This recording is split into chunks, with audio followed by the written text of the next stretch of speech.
नमस्ते। तो चलिए जेपीएससी यानी झारखंड पब्लिक सर्विस कमीशन की परीक्षा को डिकोड करने के सफर पर निकलते हैं। देखिए, ये सिर्फ एक परीक्षा नहीं है, ये एक मौका है झारखंड के भविष्य को आकार देने का। अगले कुछ मिनटों में ना हम इस परीक्षा के हर चरण को बिल्कुल परत दर परत समझेंगे, प्रीलिम्स के पहले दरवाजे से लेकर इंटरव्यू के उस आखिरी टेस्ट तक। तो आइए इसमें गहराई से उतरते हैं और जेपीएससी क्रैक करने की रणनीति को आसान बनाते हैं।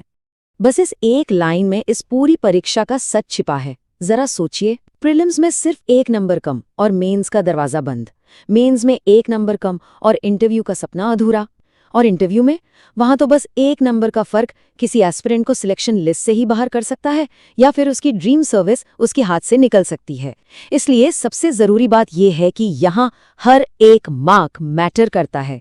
ये एक हाई स्टेक्स जर्नी है जहाँ हर कदम फूंक फूंक कर रखना पड़ता है। तो इस सफर का सबसे पहला पड़ाव, पहला दरवाजा, वो है प्रीलिम्स। ये वो पहली दीवार है जिसे हर कैंडिडेट को फांदना ही पड़ता है। इसे आप एक स्क्रीनिंग टेस्ट की तरह समझ सकते हैं।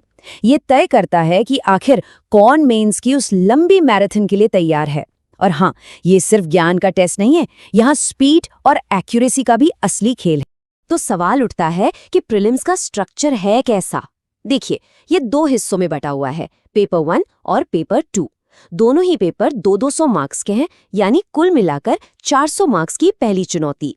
हर पेपर में मिलेंगे 100 मल्टीपल चॉइस सवाल और समय होगा 2 घंटे का। तो ये 400 नंबर का वो पहला गेट है जिसे पार किए बिना आगे का रास्ता बिल्कुल बंद है। चलिए अब इन दोनों पेपर्स के बीच का सबसे बड़ा और सबसे जरूरी अंतर समझते हैं। पेपर 1 जो है जनरल स्टडीज का, उसमें नेशनल लेवल के टॉपिक्स आते हैं, Indian history, geography, polity, economy, science, ये सब। ये तो किसी भी सिविल सर्विस परीक्षा का एक कॉमन फाउंडेशन है, ठीक है। लेकिन असली गेम चेंजर है पेपर 2। ये पेपर एक्सक्लूसिवली पूरी तरह से झारखंड पर फोकस्ड है। यहाँ पूछा जाएगा झारखंड का इतिहास, यहाँ के आंदोलन, यहाँ की संस्कृति, यहाँ के विशेष भूमि कानून जैसे सीएनटी और एसपीटी एक्ट, और यहाँ की अर्थव्यवस्था। सच कहूं तो यही वो पेपर है जो तय करेगा कि प्रीलिम्स में कौन आगे बढ़ेगा। झारखंड की गहरी समझ के बिना इस पहले गेट को पार करना लगभग नामुमकिन है। तो जब प्रीलिम्स की वो पहली बाधा पार हो जाती है, तब शुरू होती है असली मैराथन। हाँ, मेंस की परीक्षा। ये परीक्षा आपके ज्ञान की गहराई, आपके लिखने की क्षमता और आपके एंड्योरेंस का सबसे बड़ा टेस्ट है। ये सिर्फ जानकारी का टेस्ट नहीं है, बल्कि यहाँ परखा जाता है कि आप चीज़ों को एनालाइज कैसे करते हैं और अपने विचारों को प्रभावी ढंग से प्रस्तुत कैसे कर पाते हैं। यहाँ सफलता के लिए एक लंबी और अनुशासित तैयारी की जरूरत पड़ती है। मेंस का स्ट्रक्चर काफी विस्तृत है। यहाँ कुल 6 पेपर देने होते हैं। ध्यान से समझिएगा। सबसे पहले पेपर 1 जो जनरल हिंदी और इंग्लिश का है, वो सिर्फ क्वालिफाइंग है। इसका मतलब इसके मार्क्स फाइनल मेरिट में नहीं जुड़ेंगे, बस इसमें पास होना जरूरी है। असली दौड़ शुरू होती है पेपर 2 से, लैंग्वेज एंड लिटरेचर का पेपर 150 मार्क्स का। और उसके बाद पेपर 3 से लेकर पेपर 6 तक सभी 200 मार्क्स के हैं। इनमें सोशल साइंसेस से लेकर जनरल साइंसेस तक सब कुछ शामिल है। और यही पेपर्स हैं जिनके कुल 950 अंक आपकी फाइनल रैंक तय करेंगे। अब मेंस के सिलेबस की एक झलक ही ये बताने के लिए काफी है कि इसमें कितनी गहराई चाहिए। पेपर 3 में भारतीय इतिहास के साथ साथ झारखंड के इतिहास का भी गहरा अध्ययन करना होगा। इसी पेपर में भारत और विश्व के भूगोल के साथ झारखंड के भूगोल और यहाँ के संसाधनों पर विशेष ध्यान देना होता है। फिर पेपर 4 है भारतीय संविधान और लोक प्रशासन का। पेपर 5 में भारतीय अर्थव्यवस्था और झारखंड की अर्थव्यवस्था से जुड़े मुद्दे हैं। और आखिर में पेपर 6 में विज्ञान और पर्यावरण। एक चीज नोटिस की, हर विषय में झारखंड का एक विशेष खंड है। यही चीज इस परीक्षा को यूनिक बनाती है।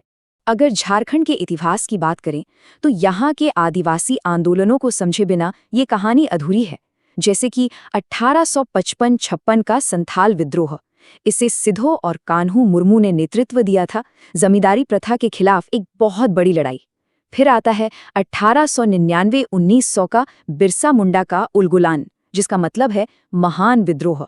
ये आदिवासी स्वायत्तता और सामाजिक सुधारों के लिए था। और हाँ, टाना भगत आंदोलन, जो गांधीवादी सिद्धांतों से प्रेरित एक अहिंसक आंदोलन था। देखिए, ये सिर्फ ऐतिहासिक घटनाएं नहीं है, ये झारखंड की आत्मा का हिस्सा है।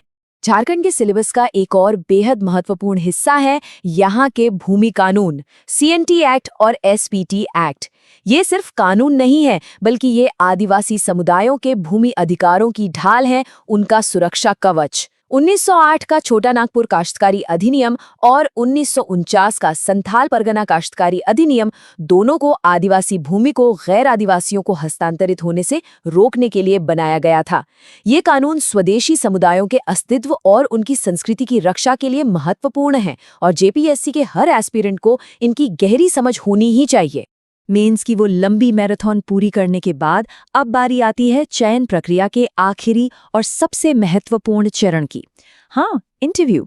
और एक बात साफ कर दूं, ये सिर्फ ज्ञान का टेस्ट बिल्कुल नहीं है।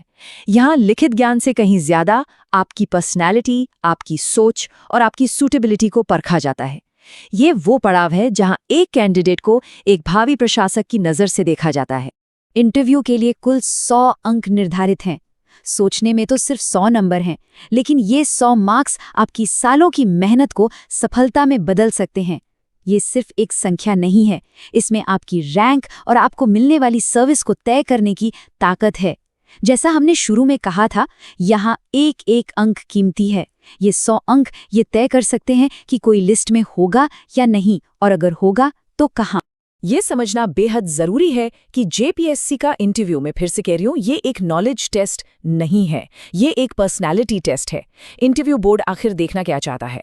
वो आपकी मानसिक सतर्कता, आपके सामाजिक गुण, करंट अफेयर्स में आपकी रुचि और एक लोक सेवक के रूप में आपकी समग्र उपयुक्तता का आकलन करता है।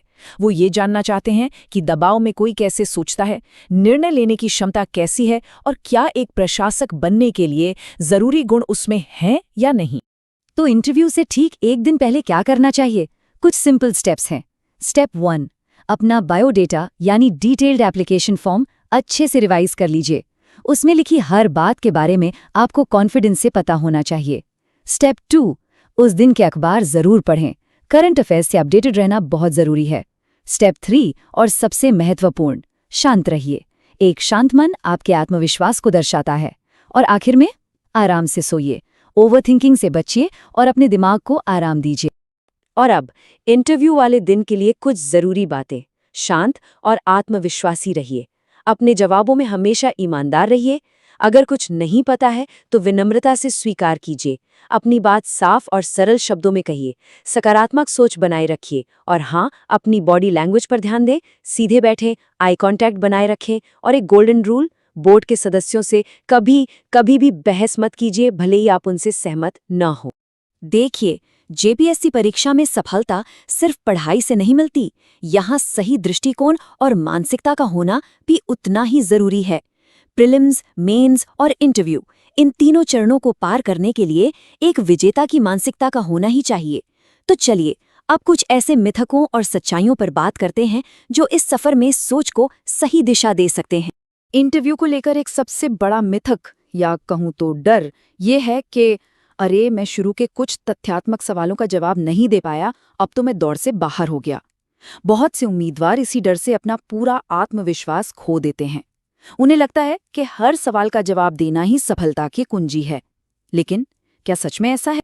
नहीं, असलियत कुछ और ही है। सिविल सर्विसेज के इंटरव्यू में ज्ञान कभी भी मुख्य पैरामीटर था ही नहीं। ये खेल है आत्मविश्वास का, संवाद का और विचारों की स्पष्टता का। पैनल तो असल में ये देखना चाहता है कि जब एक उम्मीदवार को कोई सवाल नहीं आता तो वो उस दबाव को कैसे संभालता है। पता है, कभी कभी आत्मविश्वास और विनम्रता के साथ माफ कीजिए मुझे नहीं पता कह पाना उस सवाल के जवाब से ज्यादा महत्वपूर्ण हो सकता है।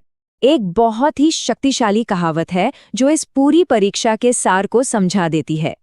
सिलेक्शन मेंस से तय होता है और सर्विस इंटरव्यू से तय होती है। इसका मतलब क्या है? इसका मतलब साफ है, अगर मेंस में प्रदर्शन जबरदस्त है तो फाइनल लिस्ट में नाम आने की संभावना बहुत ज्यादा है। लेकिन कौन सी सर्विस मिलेगी, झारखंड एडमिनिस्ट्रेटिव सर्विस या पुलिस सर्विस, ये काफी हद तक आपके इंटरव्यू के उन 100 अंकों पर निर्भर करता है। तो आखिर में सवाल सिर्फ ये नहीं है कि कितनी पढ़ाई की है। असली सवाल ये है, क्या कोई खुद को एक सक्षम भविष्य के प्रशासक के रूप में प्रस्तुत करने के लिए तैयार है? क्या वो आत्मविश्वास, वो स्पष्टता और वो सेवा की भावना, वो जज्बा है जिसकी झारखंड को जरूरत है? इस सवाल पर जरूर विचार करें, क्योंकि जेपीएससी की यह यात्रा सिर्फ एक नौकरी पाने की नहीं, बल्कि एक बहुत बड़ी जिम्मेदारी उठाने की तैयारी है।